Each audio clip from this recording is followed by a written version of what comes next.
Hello hello Sunil. विकास, इतनी रात में कॉल, सब ठीक तो है? अरे मैटर हो गया यार, तुझसे मिलना चाहता था।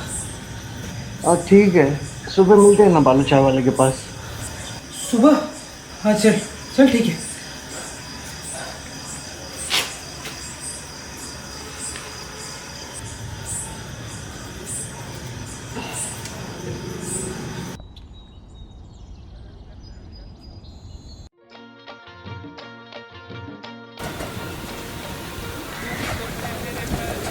भाई तू तो बड़ा छुपा रुस्तम निकला, हमसे भी बड़ा भाई बन गया तू। ऐसे मत बोल यार। दंगे करवा दिए तूने शहर में। मजाक छोड़ भाई। अच्छा बोल क्या हुआ?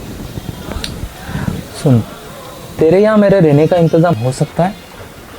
यार तुझे तो पता है मेरी फैमिली कितनी बड़ी है और घर कितना छोटा है, और तू तो जानता ही है तेरी भाभी को हमेशा खड़ी रह जाती है ट्विन विक्टोरिया की तरह तक। मैं चाहकर भी तुझे अपने घर पर नहीं रख सकता।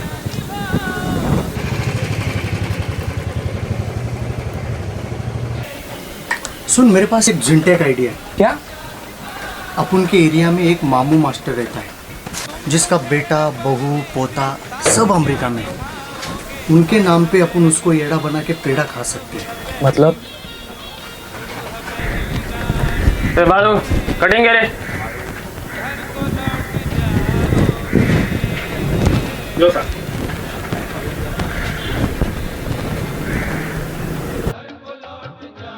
क्या रे शाणे, हाजिरी देने नहीं आया कल? फिर से अंदर जाना है क्या? नहीं साहब, अंदर कौन जाना चाहेगा। तो वो क्या है ना साहब, कल मैं किसी काम में फंस गया था, तो आज आता हूँ ना साहब, आज आता हूँ हाजिरी देने। अच्छा सुन, कल जो कांड हुआ उसमें तेरा कोई हाथ तो नहीं? कांड? कुछ समझ में नहीं आया साहब। अगर पता चला उसमें तेरा कोई हाथ है तो याद रखना। हाँ साहब।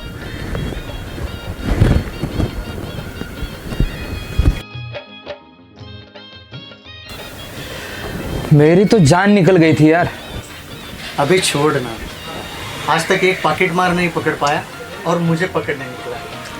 यार तो कुछ बोल रहा था उस मास्टर के बारे में, येड़ा बन के पेड़ा खाने का, कुछ समझ नहीं आया। सिंपल है बापू, तो उसके पोते का फ्रेंड बन के उसके घर पे जाने का, और उसको बोल कि तू कुछ जरूरी काम से आएला है, तेरे रहने का इंतजाम हो जाएगा, और बस 1-2 दिन की तो बात है, तब तक मैं दूसरी जगह का इंतजाम करता हूँ। वैसे रहता कहाँ है तेरा मास्टर? हाँ शर्मा जी, कैसे हो? मैं कबीर बोल रहा हूँ जी। मैं ठीक शर्मा जी। अच्छा, कल आप लोग ठीक 9 बजे पहुँच जाना है, ठीक है जी। धन्यवाद शर्मा जी, फिर मिलते हैं कल।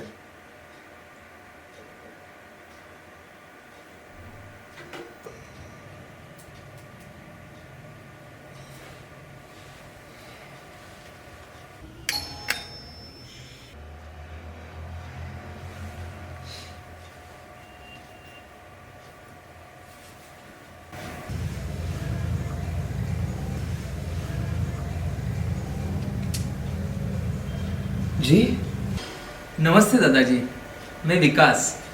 नमस्ते, मगर मैंने आपको पहचाना नहीं। दादाजी मैं साहिल का दोस्त हूँ, आज ही अमेरिका से आया हूँ। एक्चुअली कल आते समय उसने कहा था कि आप यहीं रहते हो, तो होटल में चेक इन करने से अच्छा तू मेरे दादू के यहाँ कुछ दिन जाकर रुक। साहिल ने कहा थे? कब?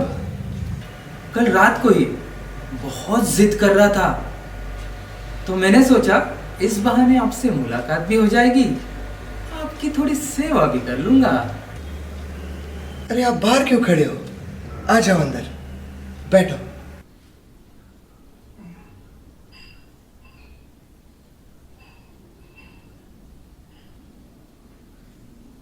आप चाय पियोगे? नहीं दादाजी, आई एम फाइन। थोड़ी सी पी लो, अभी बनाए मैंने। ठीक है। आपको पता है, साहिल को मेरी हाथ की चाय बहुत अच्छी लगती है। कहता है, दादू आप मास्टरी छोड़ दो, चाय का बिजनेस करो, बहुत पैसे कमाओगे। हाँ, बताया था उसने। ये लो चाय।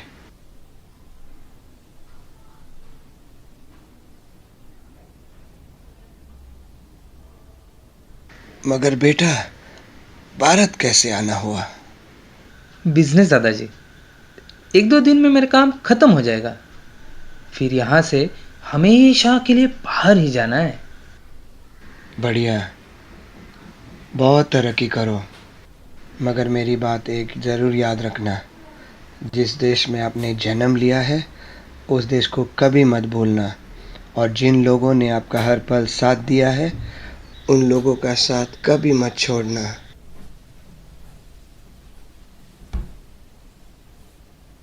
चलो बेटा, बातें तो होती रहेगी, आप जाके आराम करो, आप भी थके हुए होंगे। भोजन पे मिलते हैं।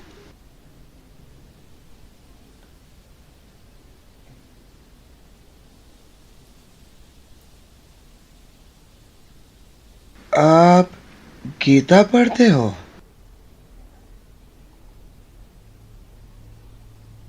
हाँ, मेरे पिताजी पंडित थे तो पढ़ लेता हूँ कभी कभी।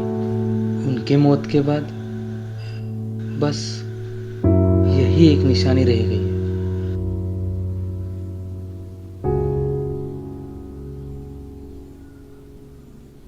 अंतकाले च मामेव स्मरन् मुक्त्वा कलेवरम यत् प्रयाति समद्भावम याति नास्त्यत्र संशयः।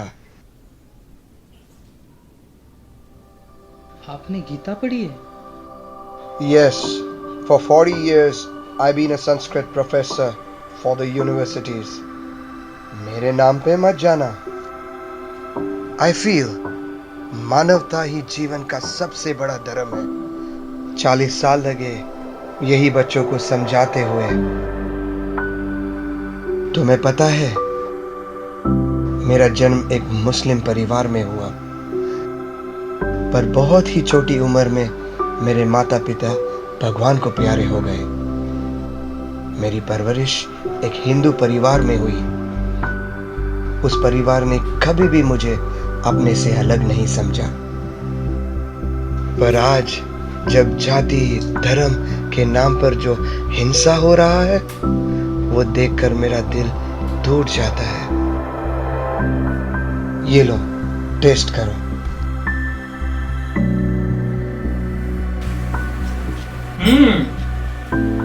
बहुत टेस्टी है।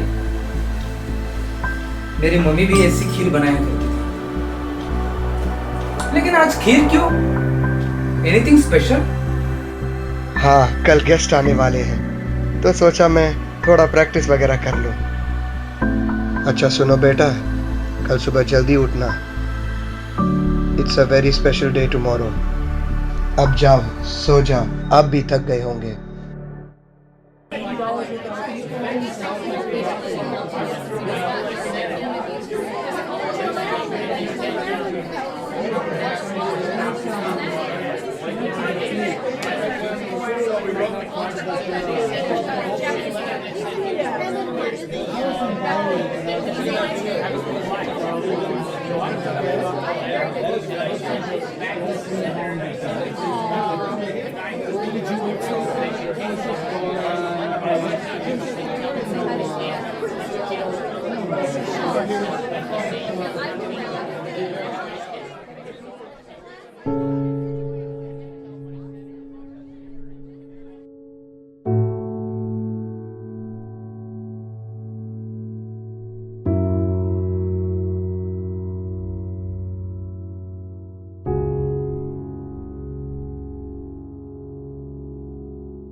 मेरा पोता साहिल। साहिल, ये कब हुआ? कैसे?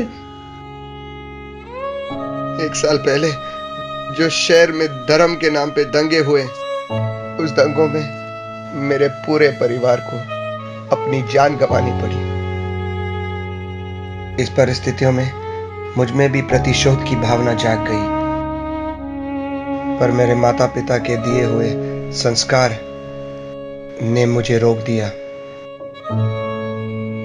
तुम्हें पता है बेटा, प्रतिशोध हर समस्या का हल नहीं होता।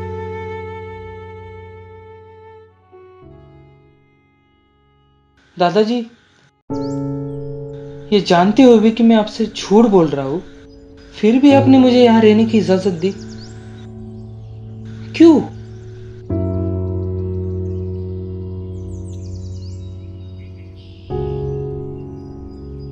जब मैंने तुम्हें पहली बार देखा, तभी मुझे पता चला कि आप झूठ बोल रहे हो और यहाँ छुपने के इरादे से आए हो। पर जब आपने मुझे दादाजी करके पुकारा, तो मुझे ऐसा लगा मेरा साहिल ही वापस लौट आया। उसके घर आने से ये घर खिल जाता था। उसका चेहरा देखता था, मेरी पूरी दिन की थकान मिट जाती थी।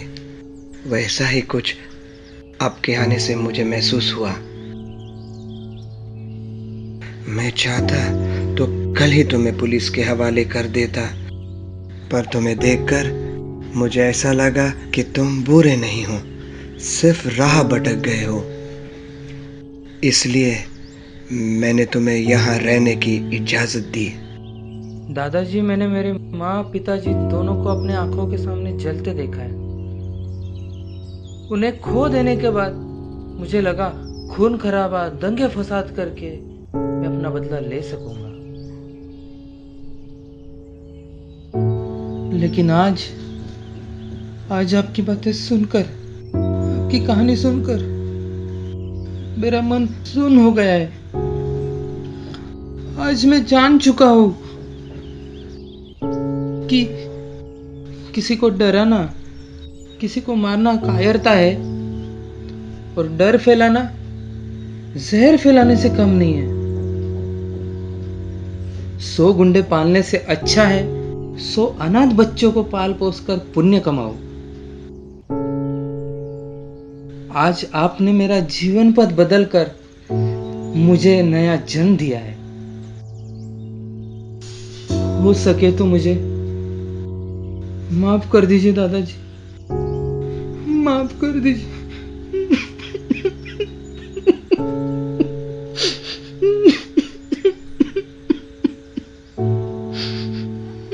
एक शर्त पर, मगर आपको ये वादा करना पड़ेगा, आज के बाद आप कोई गलत काम नहीं करोगे और यहाँ एक कैदी बनकर रहोगे, वो भी रिश्तों के बेड़ियों के साथ, मेरा पोता बनकर। मंजूर है? रह जाओ बेटा और इस घर के सूनेपन को पूरा करो।